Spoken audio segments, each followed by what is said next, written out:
Welcome to Donmar TV News Channel. Wala si Party Acting President Senador Manny Pacquiao sa meeting ng PDP Laban. Pero isa siya sa mga pinag-usapan. Inungkat ng Pangulo ang umano'y 2.2 billion pesos.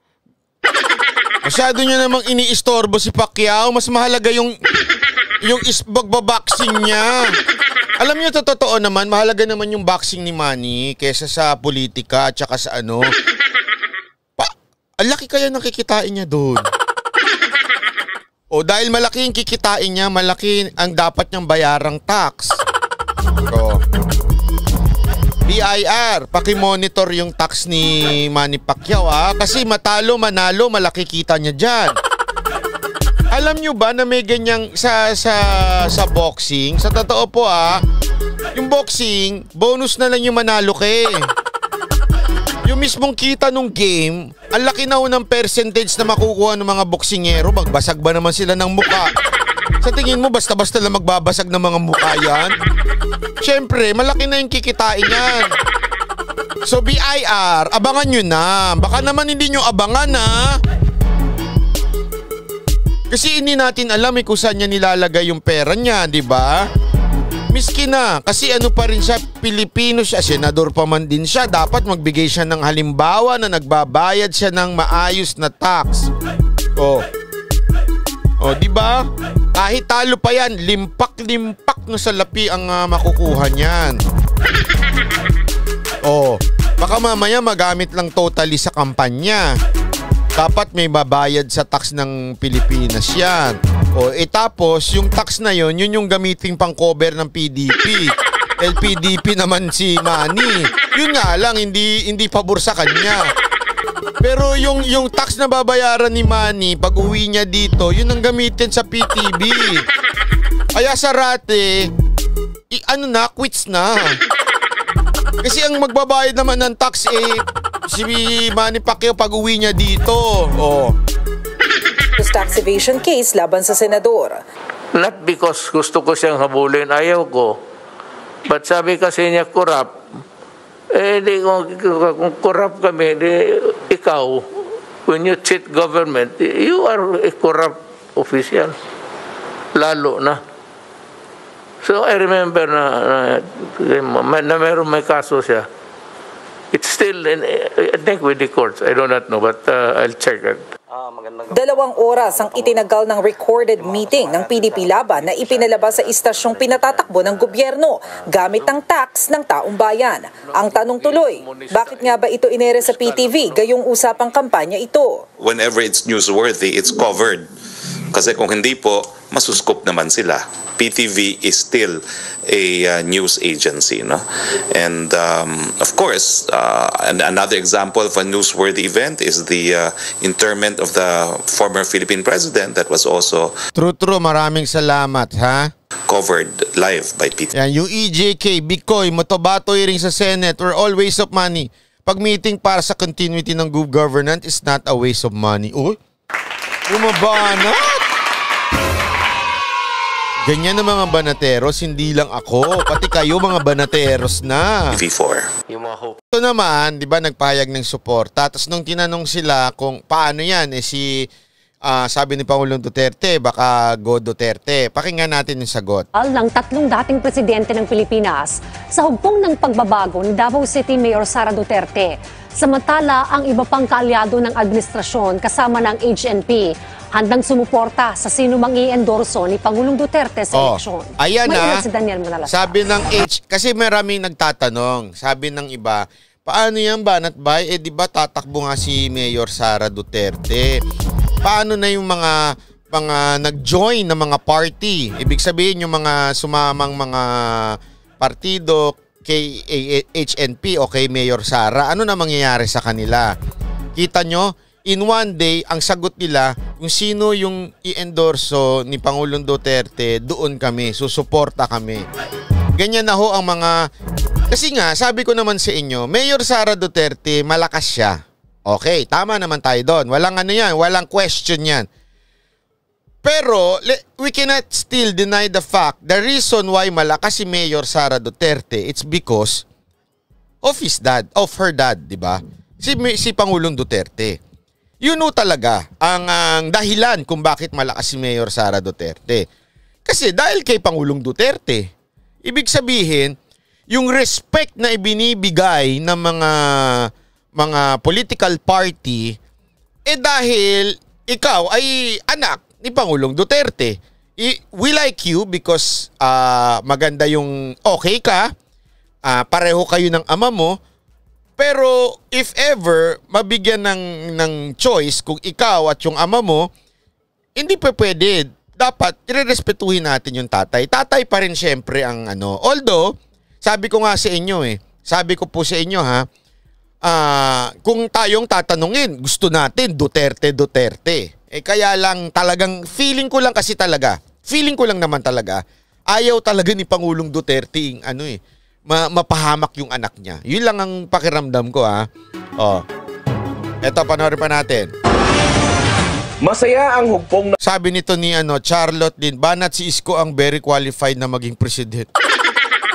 Alam mo, si Isko Moreno dapat maging presidente yan ng developer na kumpanya kasi magaling siya magpailaw. Totoo naman Sabi ko sa inyo, may gift si Isko Moreno magpailaw ng bridge, magpailaw ng ilalim, yung underpass, magpailaw ng luneta, maglinis ng tae sa luneta. Totoo naman, magaling naman siya dyan. So dapat developer na lang siya. Hindi presidente. Magkaiba ho yun. Hindi ko sa nilalait yung kakayanan niya. Magkaiba lang ho yun. May kanya-kanya ho tayong gift. Ang pagiging presidente, ako talaga, isang ko dyan, yung tapang, malasakit at yung talino at yung political will at saka yung hard work. Diba? Pero yung katulad niya, kung sa kanya, pumasok na lang siya ng SMDC, maging presidente siya doon, Ayala Land, o kaya Robinson's Land, tapos, maging presidente siya doon, pailawan niya lahat. O kaya pumasok siya sa SMC Corporation kay Ramon Ang. Palitan niyang presidente yun, di ba? I mean, maging presidente, o kaya maging tao siya ni Ramon Ang, pailawan nila lahat ng karsada. Okay naman yun. Hindi, seryoso ko. Akala niyo nagbibiro ako, Seryoso ko. Pailawan niya yung mga iskinita. Kasi ang problema kay Isko, siya yung surface lang ang pinapaganda niya. Una, yung mga problema na nga lang sa bakuna, di ba? Hindi niya nga maayos-ayos yung linya ng bakuna niya. Di ba? Yun lang naman. Ang pagbabago sa kagustuhan ng iba't ibang malalaking... Ayan, gawin na lang daw siyang principal kasi mahilig magpapila. Ang talino mo, Diego. Latigo, Partido na makipag-alyansa sa kanila sa darating na halalan. Kinabibilangan yan ng National Unity Party, puwersa ng masang Pilipino. Sabi nito ni Nelson Tamayo, gago ka pala, banat bay. Wala kang kwenta, lintik ka. Ganyan dito sa atin. Kahit yung negative, binabasa ko. Yun nga lang, walang argumento yung sinasabi niya. Ibig sabihin, yung utak niya hanggang mura lang. Walang argumento, walang lalim, walang logic, hanggang mura lang. Puro mura lang siguro yung nasa utak niya. Ibig sabihin, pag mura yung nasa utak mo, walang halaga kasi mura nga. Hindi mahal. Pag mahal, may halaga. May yun. Di ba pag ang isang bagay mahalaga? Mahal yan. Paano pag walang haga, walang kwenta yung bagay na yun? Mura yan. So siya, puro mura, ibig sabihin walang laman yung utak niya. Lakas CMD at People's Reform Party. Pero ayon kay HNP Secretary General Anthony Del Rosario, wala pang paggalaw ukol naman sa posibleng pakikipag-alyansa sa PDP laban na si Pangulong Rodrigo Duterte ang party chairman. Alam mo, Daniel, we are open to alliances with any party that wishes to ally with HNP. Again, as I said, in 2019, for what I do not know for what reason it was, pero hindi po nagkaroon ng alyansa ang PDP at saka HNP. Cecil Gallo, maraming salamat. You see, this time around, we're going into the presidential elections in 2022. Again, as I said, we are open to alliances with any party that wishes to be aligned with us. So we leave it at that. We will wait and see kung ano po magiging development with regards to PDP and HNP.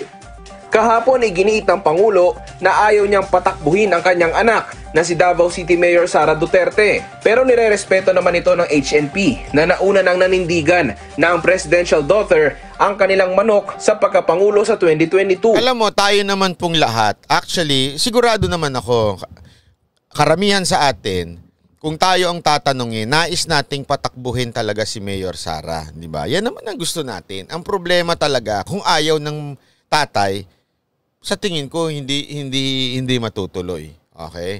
Unless magkasundo sila pagdating nung panahon sa October na medyo mahina yung magiging Go Duterte, pwedeng tumakbo si Mayor Sara. 'Yun ang yun ang direksyon. Pero sa tingin ko, ngayong pananalita ni Presidente, ayaw niya talaga. Grace Lee, maraming salamat po. Welcome to Banateros. Kung tutuloy nga ito, Ako, that's the reason why I do not want my daughter to run. Frankly, really, the truth is I do not want her to suffer and being humiliated, embarrassed before the public, like the likes of Trillanes.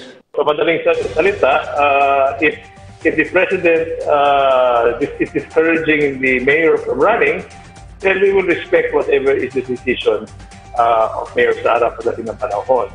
But of course, she has mentioned, I think a few days ago in an interview, that she will make her decision on October. Nilinaw din ni Del Rosario na susuportahan nila ang sinong i-endorso ng Pangulo. Kasama na rito si Senador Christopher Bongo. Ayan tignan mo ha. So yan, kita nyo, iba na kasi marami nag-worry nung una, paano yan, yung PDP, isa lang ang kakampi niya, yung PDP lang. Hindi po, once the President declares kung sino yung administration slate, susuporta na, sunod-sunod na yan. Ayon naman sa isang miyembro ng Nationalista Party na si Congressman Ace Barbers, sino mang itulak ng administrasyon sa 2022 ay nakikita niyang yun din ang susuportahan ng partido. Kahit sino ro kay Mayor Sara o kay Senator Go. Whoever is endorsed by President Duterte kasi nananatiling sumusuporta kay Pangulong Duterte ang aming partido. Ang isa naman sa kilalang supporter ng mga Duterte na si Congressman Eric Yap nagpaabot din ng pagsuporta sa dalawang posibleng kandidato. Dahil ang dalawang opisyal na ito anya ang nakikita niyang pwedeng pumalit sa Pangulo. Daniel Manalastas para sa Bayan. Ayan. Alam nyo, ganun lang naman kasimple yan eh. Sabi ko sa inyo, when the president nagsalita, iba. I mean, lahat sunod dyan. I mean, siguradong, kaya nga sinasabi nila, mahina si Bongo, si presidente nagsalita, mahina si Bongo. Sunod po lahat yung mga tandaan ninyo ha, even if mukhang mahina si Bongo, which is, that's not true. Alam nyo, nasubukan kong pumunta sa mga events ha. Ito walang biro to. Star-studded events, official events. Dumating si secretary ganito, dumating si secretary ganito, dumating. Pero nung Senator Bongo na ang dumating, ay grabe. Kulang na lang parang yung mga official dun sambahin siya. Kasi nga, si Senator Bongo is a reflection of President Duterte, whether we like it or not. Even if we don't like yung pagiging... Kasi itsura ni Senator Bongo parang parang emotionless, kulang sa emotion, hindi bolero. Alam mo yung itsura ni Senator Bongo, yung D-style na, ako ganito gagawin ko. Wala na maghihirap. O kaya yung sasabihin mo naman, para sa tao, para yung mahihirap ng mga tao ay magkaroon ng... Hindi ganun siya. Basta siya, wala lang. Alam mo naman poker face ng mga hindi nyo, sorry pero totoo to Diba? Wag na nga, medyo bastos Ang joke nila, paano daw ang Chinese pagka ganun lang sila Walang ka-expression. Diba? Kasi nga totoo naman yung itsura ng parang Chinese, diba? Parang yung dating ni Senator Bongo, parang kaya ito ganito. Wala lang.